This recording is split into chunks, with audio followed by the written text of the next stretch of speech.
नमस्कार विद्यार्थियों, कक्षा 11 भूगोल विषय में हम भू आकृतिक प्रक्रियाओं का अध्ययन कर रहे हैं। पिछले वीडियो में हमने भू आकृतिक प्रक्रियाओं को शुरू करने वाले बलों का अध्ययन किया था, जिसमें कि दो प्रकार के बल या दो प्रकार की शक्तियां कार्य करती हैं। एक अंतर्जात शक्तियां, दूसरी बहिर्जात शक्तियां, एंडोजेनिक फोर्सेस, एक्सोजेनिक फोर्सेस, जो कि धरती के ऊपर बनने वाले जितने भी स्थल रूप हैं, छोटे हों बड़े हों, इन सभी स्थल रूपों का निर्माण उन बलों के कारण से हुआ है। तो इस तरीके से हमें भू आकृतिक प्रक्रियाओं को जो आकार देने वाली एक प्रक्रिया है, एक प्रोसेस है, उस प्रोसेस के अंतर्गत पहला नंबर आता है अपक्षय, जिसे हम वेदरिंग कहते हैं अंग्रेजी भाषा में। अपक्षय का तात्पर्य है शैलों का या चट्टानों का अपने स्थान पर किसी बाह्य कारकों की वजह से, बाह्य कारक में चाहे वो अंतर्जात बल हो, बहिर्जात बल हो, वो बाह्य कारक हैं, ठीक है। इन बाह्य कारकों की वजह से छोटे छोटे टुकड़ों में विखंडित होना यानी टूटना। कोई चट्टान है बड़े आकार की और यह चट्टान या ये शैल स्थिर अवस्था में है, लंबे समय से यहाँ पर रखी हुई है, लेकिन इसके ऊपर बाह्य बल कार्य कर रहे हैं। बाह्य बलों के अंदर चाहे बहता हुआ जल हो, पवन हो, रासायनिक प्रक्रियाएं हों, ये इसके ऊपर कार्य करते हैं और लंबे पश्चात इस चट्टान का विखंडन हो जाता है। ये टुकड़ों के अंतर्गत टूटने लग जाती है और इसके अंतर्गत चाहे दरारों के माध्यम से टुकड़े होने लग जाते हैं। जो बड़े आकार की चट्टान थी, ये छोटे टुकड़ों में टूटने लग जाती है। ऐसा नहीं कि एक साथ टूटेगी पूरी, हो सकता है इसका जो ऊपरी आवरण है, ऊपर का जो स्तर है, वो टूटे, वो हटे इसके ऊपर से, अंदर से ये कठोर हो जाए, जो बाद में भी इसको ये वापस रूप प्राप्त कर सकती है। तो इस प्रकार से किसी भी चट्टान का, किसी भी स्थलखंड का अपने इस स्थान पर बाह्य कारकों की वजह से छोटे छोटे टुकड़ों में विखंडित हो जाती है, उसको अपक्षय कहते हैं। उसे वेदरिंग कहते हैं। ये एक प्रक्रिया है जो एक लंबे समय तक किसी क्षेत्र में लगातार कार्य करती है और उसके पश्चात इसका रिजल्ट निकलता है, इसका परिणाम निकलता है। जिस प्रकार से हम एक मिट्टी के ढेले को उठा करके ला करके रख देते हैं और रखने के दौरान उसका आप वेट तोलिए, उसका वजन कीजिए और उसको कई महीनों पश्चात आप वापस से उसका वजन कीजिए, उसमें भिन्नता मिलेगी आपको, उसका अंतर, उसके वजन में अंतर देखने को मिलेगा और उसके आकार में भी मिल सकता है। हो सकता है उसमें शुष्कन की प्रक्रिया आ गई हो सकता है उसमें सिकुड़न की प्रक्रिया हो गई हो सकता है उसके अंतर्गत फैलाव की प्रक्रिया हो गई हो सकता है उसमें अपसल्कन की प्रक्रिया हो गई हो, जिससे कि उसके वजन में, जिसको अपलोडिंग कहते हैं, अभारतीकरण कहते हैं, उसमें कमी आ जाती है।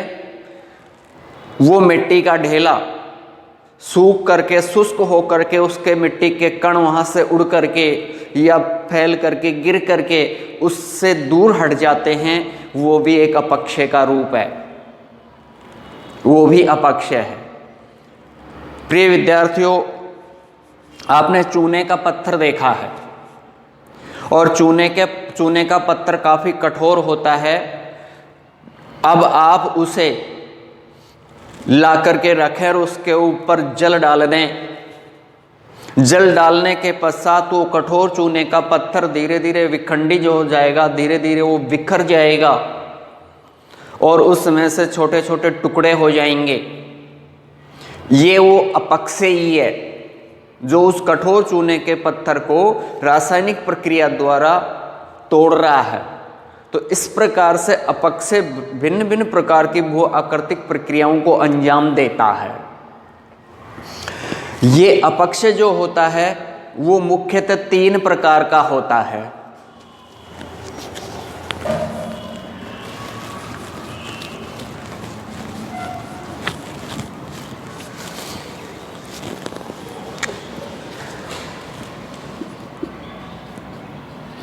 अपक्षय के प्रकार 3 प्रकार हैं अपक्षय के।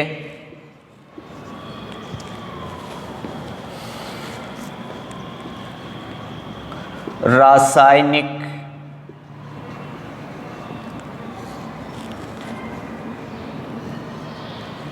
अपक्षय, केमिकल वेदरिंग, दूसरा भौतिक अपक्षय, तीसरा जैविक अपक्षय। ये अपक्षय के 3 रूप होते हैं। रासायनिक अपक्षय, चट्टानों के अंदर रासायनिक प्रक्रिया द्वारा टूटना फूटना, छोटे टुकड़ों में विभाजित होना रासायनिक अपक्षय कहलाता है। इसके अंदर रासायनिक प्रक्रियाएं होती हैं जो कि किसी पदार्थ या किसी चट्टान के अंतर्गत जो कण होते हैं, जो संघटक होते हैं, उन संघटकों के, उन कणों के मध्य में रासायनिक प्रक्रिया होती है और उस प्रक्रिया से वो अपना स्थान छोड़ देते हैं। उनके बंधन, उनके संबंध ढीले पड़ जाते हैं और वो एक दूसरे से अलग हो जाते हैं। जिस तरीके से हमने अभी देखा कि चूने का पत्थर जो होता है जब वो जल के साथ रासायनिक क्रिया करता है तो उसके अंतर्गत कार्बोनेशन होता है। चाहे ऑक्सीकरण की प्रक्रिया हो, चाहे वो कार्बोनेशन की प्रक्रिया हो, चाहे वो घोलन की प्रक्रिया हो, चाहे विलयन की प्रक्रिया हो, इनके द्वारा रासायनिक अपक्षय होता है और चट्टानें हैं वो टूट जाती हैं, नष्ट हो जाती हैं। विश्व के अंतर्गत बहुत सारे कास्ट प्रदेश पाए जाते हैं। चूना प्रदेश, जहाँ चूने की चट्टानें होती हैं और अत्यधिक वर्षा के साथ जैसे ही वहाँ पर उनके ऊपर वर्षा का पानी गिरता है तो वो घुल जाती हैं, खोखली हो जाती हैं।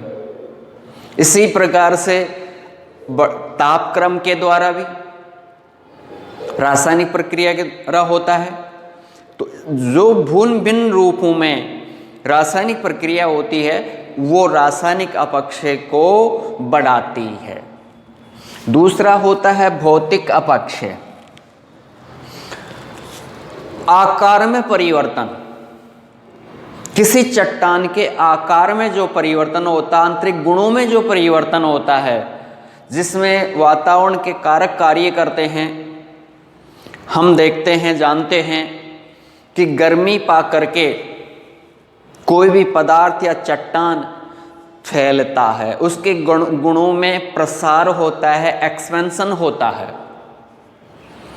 फैलाव होता है। जबकि रात्रि को ठंड पा करके उसके अंतर्गत सिकुड़न की प्रक्रिया होती है। ये प्रक्रिया दिन के समय में अत्यधिक ताप प्राप्त करके चट्टानें फैलती हैं, रात्रि के समय में सर्दी पा करके या तापमान गिरने के कारण चट्टानें हैं जो सिकुड़ जाती हैं। ये प्रक्रिया चट्टानों पर बार बार दोहराई जाती है और इसकी वजह से चट्टानें टूट जाती हैं, उनके अंदर दरारें आ जाती हैं। तो तापक्रम या तापमान भौतिक अपक्षय का कार्य करता है। वर्षा, अत्यधिक तप्त या उच्च तापमान वाली चट्टानों पर जब जल गिरता है तो अचानक से उनके तापक्रम में कमी आती है, जिससे कि आंतरिक गुण होते हैं, आंतरिक कण होते हैं, उनका बंधन ढीला हो जाता है। चट्टानें टूट जाती हैं। वेजिंग, पाला गिरना, जिस तरीके से हम देखते हैं बर्फ़ का गिरना, पाला गिरना, जो चट्टानें होती हैं उन चट्टानों के बीच में दरारें होती हैं। ये दरार होती है हवा के द्वारा या इनकी जो संधियाँ होती हैं उनमें बिखराव हो जाता है। दिन के समय के अंतर्गत ये दरार चौड़ी हो जाती है। रात्रि के समय में तापमान गिरता है सर्दियों के दौरान, और उस सर्दी के कारण अत्यधिक कम तापमान की वजह से रात्रि में पाला गिरता है, बर्फ़ गिरती है या ओस गिरती है। ये ओस, पाला या बर्फ़ इस दरार के अंदर जाकर के समाहित हो जाती है, जमा हो जाती है। जब रात्रि में तापमान और अत्यधिक गिरता है तो ये बर्फ़ इस पर दबाव डालती है, इसको चौड़ा करने का कार्य करती है, इसको तोड़ने का कार्य करती है। दिन के समय में सूर्य की किरणें जैसे इसके ऊपर गिरेंगी तो ये पानी का वाष्पीकृत होकर के या बर्फ़ का वाष्पीकरण हो जाता है और उड़ जाता है। ये दरार उतनी चौड़ी रह गई। रात्रि के समय में फिर से ये प्रक्रिया दोहराई जाएगी और इस प्रक्रिया में फिर से इसको स्थान को चौड़ा करेगी।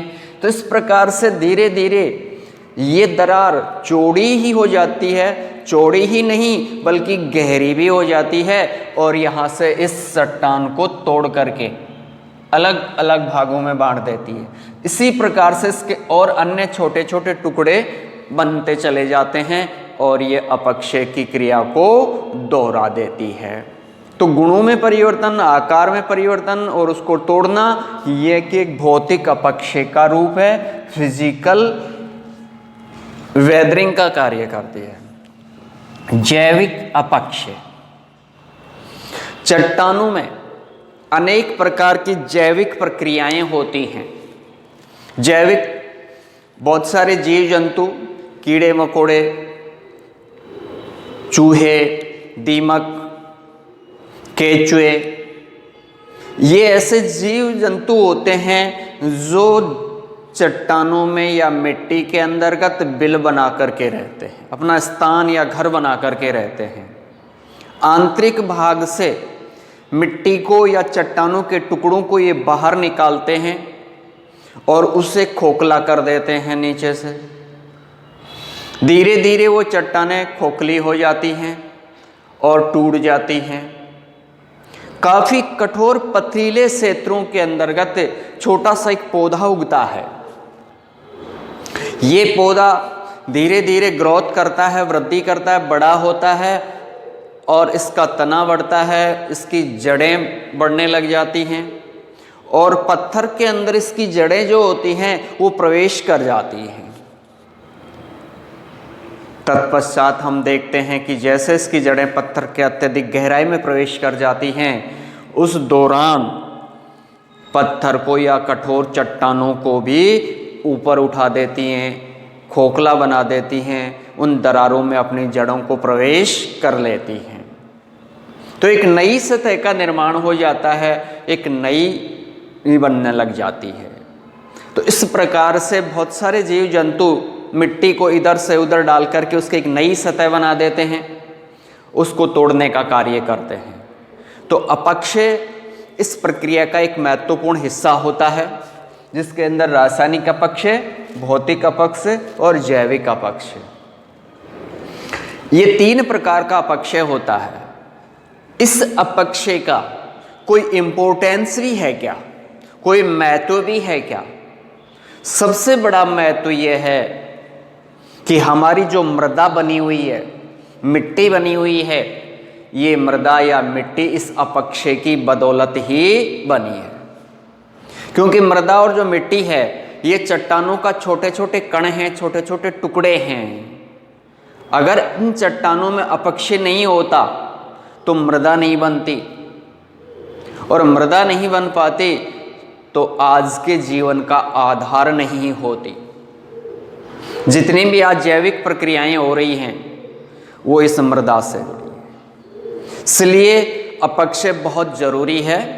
जो हम कृषि कार्य कर रहे हैं, जितनी भी जैविक प्रक्रियाएं हो रही हैं वो, और जो मृदा बन रही है वो सारी मृदा के ऊपर आश्रित है, मृदा पर निर्भर है।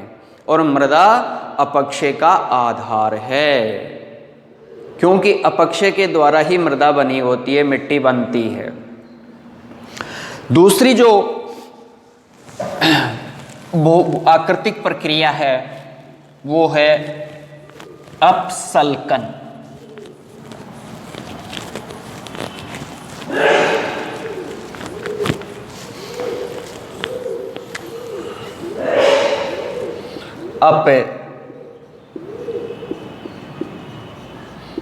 अपसल्कन। अपसल्कन ये भी एक बहुत ही महत्वपूर्ण प्रक्रिया है। विशेषतः कठोर क्षेत्रों में या गुंबदाकार पहाड़ी क्षेत्रों के अंतर्गत ये प्रक्रिया पाई जाती है। अपसल्कन, अपसल्कन से तात्पर्य है ऊपरी आवरण का हटना। जिस तरीके से हम लोग, इसको आप यूं समझ सकते हैं कि जिस तरीके से एक संतरा होता है हमारे पास में, और संतरे के ऊपरी आवरण को हम, ऊपरी छिलके को हटा देते हैं और अंदर का आवरण या संतरे का जो फल और छिलका होता है वो नज़र आने लग जाता है। तो या फिर प्याज का जब हम छीलन करते हैं तो उसका ऊपरी आवरण हटाते हैं, वो एक अपसल्कन का ही रूप है। तो अपसल्कन ये भी एक चट्टानों के ऊपर होता है कि चट्टानों के ऊपर अपक्षय प्रक्रिया के द्वारा या विभिन्न प्रकार की अन्य भू आकृतिक प्रक्रियाओं के द्वारा ऊपरी आवरण होता है वो हट जाता है और नीचे की चट्टानों का कठोर रूप रह जाता है। इसको अपसल्कन कहते हैं। बहुत सी पहाड़ियाँ होती हैं जिनका ऊपरी आवरण छिलके की तरह हट जाता है और नीचे कठोर ग्रेनाइट की चट्टानें नज़र आने लग जाती हैं। ये अपसल्कन की प्रक्रिया होती है जो चट्टानों को या भू आकृतियों को एक नया रूप देती है। अपसल्कन के बाद में तीसरी प्रक्रिया है वृहत संचलन। वृहत संचलन, मास मूवमेंट, ये भू आकृतिक प्रक्रिया की अंतिम कारक है। वृहत संचलन, वृहत संचलन जिसमें लंबे चौड़े क्षेत्र का मलबा या ऊपरी आवरण घर्षण के साथ, दाब के साथ, ढाल के अनुरूप आगे की ओर खिसक के चला जाता है, उससे वृहत संचलन कहते हैं। जिस प्रकार से एक पहाड़ी क्षेत्रों के अंतर्गत या बर्फीले क्षेत्रों के अंदर बर्फ का या चट्टानों का एक मोटा आवरण होता है, वो मोटा आवरण आधार वाली चट्टानों पर घर्षण बल के कारण फिसलने लग जाता है और अत्यधिक दूरी पर जाकर के वो स्थापित हो जाता है। मलबे का बहना, एक होता है कीचड़ का बहना। अत्यधिक आर्द्र प्रदेशों के अंतर्गत जहां वर्षा बहुत ज़्यादा होती है वहां मलबा, कीचड़ ढाल के अनुसार बहने लग जाता है। वो वृहत संचलन का ही एक रूप है। वृहत संचलन एक तीव्र होता है, एक मंद होता है। मंद की गति, ये गति के आधार पर मंद होता है, जिसमें छोटे क्षेत्र में थोड़ी दूरी पर और कम मलबा धीमी गति से खिसक करके आता है तो उसे मंद संचलन कहते हैं। जिस प्रकार से हिमानी यानी बर्फीले क्षेत्रों में जो ग्लेशियर होते हैं, हिमखंड जो होते हैं वो बहुत धीमी गति से खिसकते हैं अपने ढाल के अनुरूप, उसको मंद संचलन कहते हैं। जबकि जो कीचड़ होता है, जो आर्द्र प्रदेशों के अंतर्गत या घर्षण के साथ तीव्र ढाल के सहारे जो मलबा होता है, चट्टानें होते हैं, वो बहुत तेज गति से नीचे की ओर फिसल करके आते हैं। वो वृहत और तीव्र संचलन में शामिल किया जाता है। तो संचलन के या वृहत संचलन के ये दो रूप होते हैं। मंद संचलन जिसमें मलबे की गति बहुत मंद होती है जैसे हिमानी, और तीव्र संचलन जिसके अंदर मलबे की या कीचड़ की गति बहुत तेज होती है फिसलने की या आगे बढ़ने की, उसको वृहत संचलन में तीव्र संचलन का एक प्रकार मानते हैं। तो इस प्रकार से हमारे भौतिक प्रक्रियाओं को सुचारू रूप से आगे बढ़ाने के लिए जो तीन प्रक्रिया हैं, तीन बल हैं, अपक्षय जिसका अध्ययन हमने किया, दूसरा अपसल्कन और तीसरा होता है वृहत संचलन। ये तीनों कारक ही हमारे स्थल के ऊपर जो भिन्न भिन्न प्रकार की भू आकृतियां आज हम देख रहे हैं वो सारी इन्हीं का प्रतिफल हैं, इन्हीं किसी न किसी कारक की बदौलत बनी हुई हैं। तो इस प्रकार से आज हमने भू आकृतिक प्रक्रियाओं के कारक और उन प्रक्रियाओं को बढ़ाने वाले जो बल हैं उनका अध्ययन किया। अगले लेसन के अंतर्गत हम इन भू आकृतिक प्रक्रियाओं के द्वारा बनी हुई आकृतियों का अध्ययन करेंगे कि कौन कौन सी आकृतियां आज इन प्रक्रियाओं के द्वारा बनी हुई हैं। तो उनका हम अगले वीडियो में अध्ययन करेंगे।